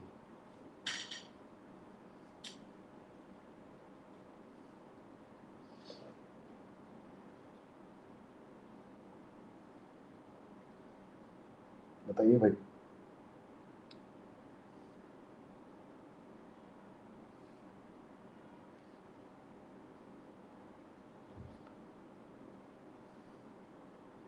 कोई है? सर वो राइट होगा सही होगा सर। राइट वाला सही होगा, ये वाला? Yes sir. क्यों, कारण बताओ। सर मीन्स आप y को लेके आप x में कन्वर्ट करके आप डिफरेंशिएट करना सर। हाँ, और वहीं पे तो डायरेक्टली आप सब्स्टिट्यूट करके किया था इसीलिए सर। मैंने तो दोनों में डिफरेंशिएट तो किया, चाहे इधर देखो तो भी मीन्स आप डिफरेंशिएट। पहले ही सब्स्टिट्यूट कर दिया ना सर। उससे क्या हुआ, कहाँ सब्स्टिट्यूट किया बताओ। सर मीन्स आप dy by dx में डायरेक्टली सब्स्टिट्यूट कीजिए। नहीं, dy ओवर dx से m1 हो गया ना, जैसे यहाँ पर ये m1 हो गया। सर ठीक दोनों एक ही बातें लिखी है, यस सर। लेकिन ये सब पूरा कैलकुलेशन ही गलत है। ये भी गलत है और ये भी गलत है, कुछ सही नहीं है। एक्चुअली ऑर्थोगोनल ट्रैजेक्टरी निकाली किसकी जाती है? तो नहीं, फैमिली ऑफ कर्व की।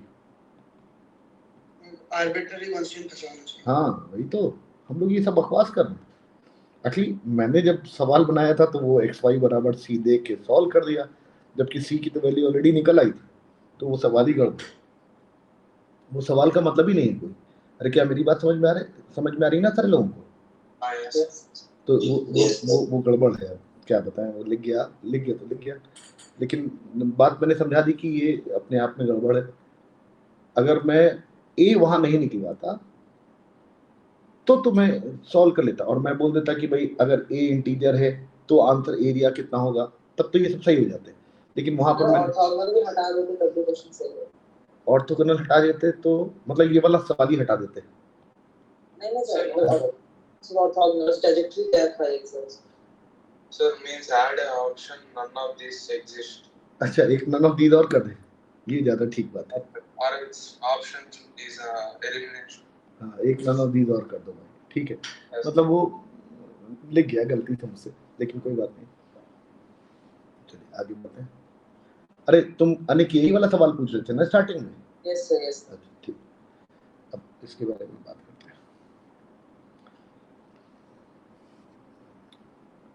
क्या लिखा है? A circle S x, y equal to 0 is drawn at the end of major axis and the end of minor axis of the ellipse A B से बड़ा standard वाला ellipse in the first quadrant such that S0 0 is equal to 0। क्या कहना चाहता है और क्या मतलब है देखते चलो। एक मेरे पास ellipse दे रखा है तो ellipse ड्रॉ कर लेते हैं।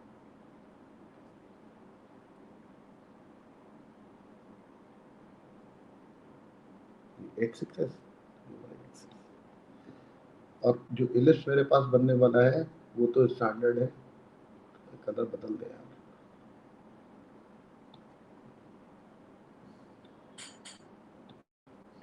इस तरीके का एक ellipse है,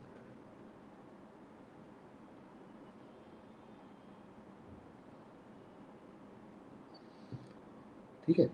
और उसके end of the minor axis, end of the minor axis और end of the major axis से पास होने वाला एक सर्कल ड्रॉ किया गया जो कि इस पॉइंट से भी पास हो रहा है 0,0 से, क्योंकि दे रखा है वो जो सर्कल है वो इसको सेटिस्फाई कर रहा है 0,0।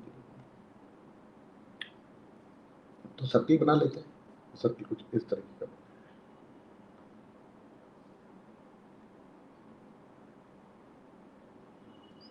इतनी इंफॉर्मेशन से क्या जानकारी मिली?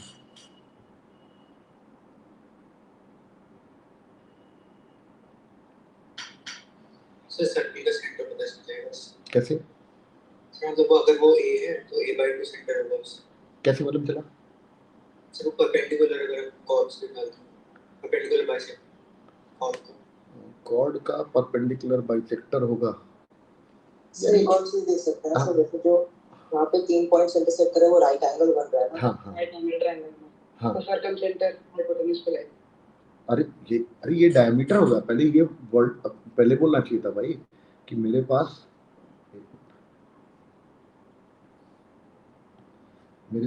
ये जो है वो डायमीटर होने वाला है। डायमीटर क्यों होने वाला है? क्योंकि ये वाला डायमीटर सर्किल की पेरीफेरी पर 90 डिग्री का एंगल सब्टेंड करता है, तो ये डायमीटर हो गया।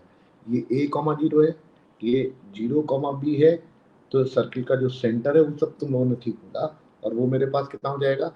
a/2, b/2। तो जो इंफॉर्मेशन दे रखी थी उसका पहले हम लोगों ने इस्तेमाल कर लिया।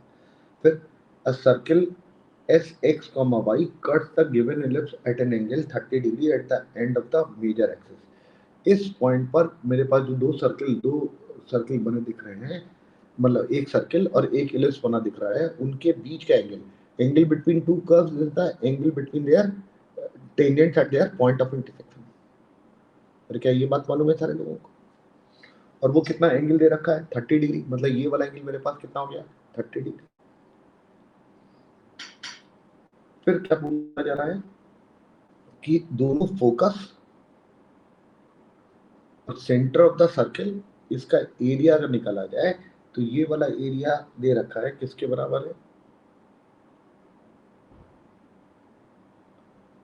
This area is 2√2। मेरे ख्याल से एरिया इज 2√2।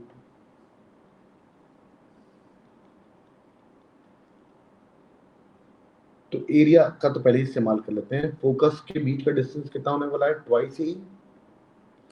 और हाइट कितनी होने वाली है? यही y कोऑर्डिनेट हो जाएगा, ये वाला। और वो कितना है? b/2। और एरिया कितना होता है? Height into base divided by 2, this is equal to 2√2। 1 2 2 cancel out हो गया। यहाँ से मेरे पास AEB इज इक्वल टू कितना आ गया? 4√2। एक तो मेरे पास ये रिजल्ट निकल आया। अब क्या करें? अब सवाल के बारे में बात करते हैं। सवाल क्या क्या लिखे हुए हैं देखो। If both foci are considering the endpoints of a diameter of a new circle, then the equation of the new circle is, मतलब अगर ये डायमेट्रिक एंड पॉइंट्स ले लिए जाएं तो सर्किल की इक्वेशन क्या होगी, और सर्किल की इक्वेशन क्योंकि ये मेरे पास रेडियस हो जाएगा, रेडियस अगर है तो वो ए ही है, तो सर्किल की इक्वेशन मेरे पास क्या जाएगी, x square plus y square equal to a square e square. लेकिन ना ए मालूम है, ना ई मालूम है, ना बी मालूम है अभी तक, तो अभी ये अटका हुआ है मामला। अब क्या करें? सर जो ये वाला जो सर्कल दिया हुआ है, हाँ जो अंदर ट्रायंगल नहीं बन रहा सर, राइट हाँ। एंगल ट्रायंगल, हाँ तो सर हम उसके एंगल्स निकाल सकते हैं। जिससे कहा कि इस ट्रायंगल के एंगल्स निकाल सकते हैं। अब मैंने पूछा कैसे? सर जैसे जो टेंजेंट दिए हुए हैं हमें, हाँ सर जैसे जो माइनर एक्सिस पे टेंजेंट दिया हुआ है ना सर, तो मेजर जो ये एक्सिस पे, टेंजेंट है वो सर्कल को भी टेंजेंट है। मेजर एक्सिस पे दे रखा है, इस जगह दे रखा है टेंजेंट। Yes sir. ठीक तो है सर जो सर्कल से जो हमने लाइन ड्रॉ किया रेडियस, वो तो हाँ, परपेंडिकुलर होगा बिल्कुल उसको। बिल्कुल। तुमने कहा कि ये वाली लाइन और ये वाली लाइन एक दूसरे के परपेंडिकुलर है, ये वाला एंगल 30 डिग्री है तो ये वाला एंगल 60 डिग्री हो गया, ये वाला एंगल 60 डिग्री हो गया तो ये 30 डिग्री हो गया। बिल्कुल सही बात है। इसने कहा कि बेसिक ज्योमेट्री लगाइए, कोई कैलकुलेशन नहीं, ये वाला एंगल 30 डिग्री हो गया। अगर ये 30 हो गया तो 10 30 कितना हो जाएगा, बी डिवाइडेड बाई ए। इस राइट एंगल ट्राइंगल में ये बी हो गया, ये ए हो गया, तो 10 30 मेरे पास निकल आया 10 30 बी बाई ए, और 10 30 की वैल्यू 1/√3 होती है, तो मेरे पास यहाँ से √3 1/√3 a square equal to 3b square आ गया। जैसे इसेंट्रिसिटी और मुझे मालूम है b square upon a square is equal to 1/3 आ गया, और इसेंट्रिसिटी का स्क्वायर कितना होता है, 1 minus b square upon a square. Eccentricity का स्क्वायर कितना आ गया, 1 माइनस 1/3 दैट इज 2/3। इसेंट्रिसिटी की वैल्यू कितनी आ गई, √2 डिवाइडेड बाय √3। और मुझे जो रिजल्ट मालूम है वो क्या है, जो कि ऑलरेडी ये निकाल के रखा हुआ है, a e b this is equal to 2√2 4√2। E की वैल्यू मुझे मालूम है एक बात, और मुझे किसकी वैल्यू मालूम है, b square upon a square की, मतलब वो भी मुझे मालूम है। तो पहले ई की वैल्यू लगा देते हैं। ई की वैल्यू लगाई मैंने तो √2 कैंसिल आउट हो गया। ए बी की वैल्यू मेरे पास कितनी आ गई, 4√3। ए बी है 4√3, और मेरे पास बी अपॉन ए की वैल्यू कितनी है, बी अपॉन ए की वैल्यू कितनी है, 1/√3। अगर मैं दोनों को मल्टीप्लाई कर दूं तो बी स्क्वायर की वैल्यू कितनी आ जाएगी, 4। बी स्क्वायर की वैल्यू अगर 4 है तो ये वाली वैल्यू यहाँ लगा दी जाए तो ए स्क्वायर की वैल्यू कितनी आ गई, 12। ए स्क्वायर मालूम, बी स्क्वायर मालूम, तो ई स्क्वायर की वैल्यू भी आ जाएगी। ई स्क्वायर की वैल्यू कितनी आ जाएगी, 1 माइनस 4/12। 4/12 मेरे पास कितना हो गया, 1/3। 1/3 बोले तो ई की वैल्यू तो ऑलरेडी निकाल के रखी है, फालतू में मैं कैलकुलेट कर रहा हूँ। तो मुझे ई मालूम चल चुका है, मुझे बी स्क्वायर ए स्क्वायर मालूम चल चुका है, मुझे इलिप्स की इक्वेशन मालूम चल चुकी है, फोकस का कोऑर्डिनेट मुझे मालूम चल गया। ए स्क्वायर की वैल्यू कितनी है, 12। ई स्क्वायर की वैल्यू कितनी है, 2/3। 3 को काटा 4, 4 दूनी 8। सर्किल की इक्वेशन। अरे पहला पार्ट हो गया। दूसरा पार्ट क्या बोल रहा है, the angle between circle and given ellipse at the end of the minor axis. ये देखो माइनर एक्सिस के साथ कितना एंगल बन रहा है वो मुझे कैलकुलेट करना है। फिर से देखो, ये मेरे पास टेंजेंट लाइन इधर है और इसी के पैरेलल टेंजेंट लाइन ये होगी, क्योंकि डायमेट्रिक एंड पॉइंट पर टेंजेंट लाइन पैरेलल होने वाली है। अगर ये वाला एंगल 30 है तो ये वाला एंगल भी 30 होगा। ये 30 है, और मुझे निकालना क्या है, इलिप्स को माइनर एक्सिस के एंड पॉइंट पर कितने एंगल पर कट किया, और इलिप्स पर टेंजेंट लाइन हॉरिजॉन्टल होने वाली है क्योंकि वो माइनर एक्सिस को एक्सिस के पैरेलल कट करती है। तो ये वाला एंगल मेरे पास कितना हो गया, 60 डिग्री हो गया। अरे क्या मेरी बात दिख रही है? तो ये वाला एंगल 60 डिग्री हो गया, तो हम लोगों ने इसको 60 डिग्री मार्क कर लिया। तो ये हो गया, if the tangent is drawn to this at 0,0, circle के इस पॉइंट पर टेंजेंट लाइन खींची गई, length of the chord between the ellipse. अब मेरे पास इलिप्स की इक्वेशन भी मालूम है, x square upon 12 plus y square upon 4 this is equal to 1। Circle की इक्वेशन, कौन सी सर्किल की इक्वेशन, वो जो गिवन सर्किल है जिसके डायमेट्रिक एंड पॉइंट्स मुझे मालूम है, डायमेट्रिक एंड पॉइंट्स कौन कौन से हैं, a,0 और 0, और सर्किल की इक्वेशन क्या हो जाएगी, सर्किल की इक्वेशन लिख लेते हैं, x minus a into x plus y times y minus b this is equal to 0, b की वैल्यू 2 है, a की वैल्यू √12 बोले तो 2√3, ये मल्टीप्लाई कर लिया जाए तो मेरे पास आ जाएगा एक्स स्क्वायर माइनस ax की जगह कितना आ जाएगा 2√3x plus y square minus b की value 2y this is equal to 0, और इस सर्किल पर 0,0 पर इक्वेशन ऑफ टेंजेंट लिखनी है, और वो क्या, इक्वेशन मैं भी लिख सकते थे टेंजेंट को सीधे, अब मैंने कहा t बराबर 0 लगा देते हैं यार, अरे उससे भी हो जाएगा, मतलब तुम, अरे बहुत सारे तरीके से, मतलब चाहो किसी भी तरीके से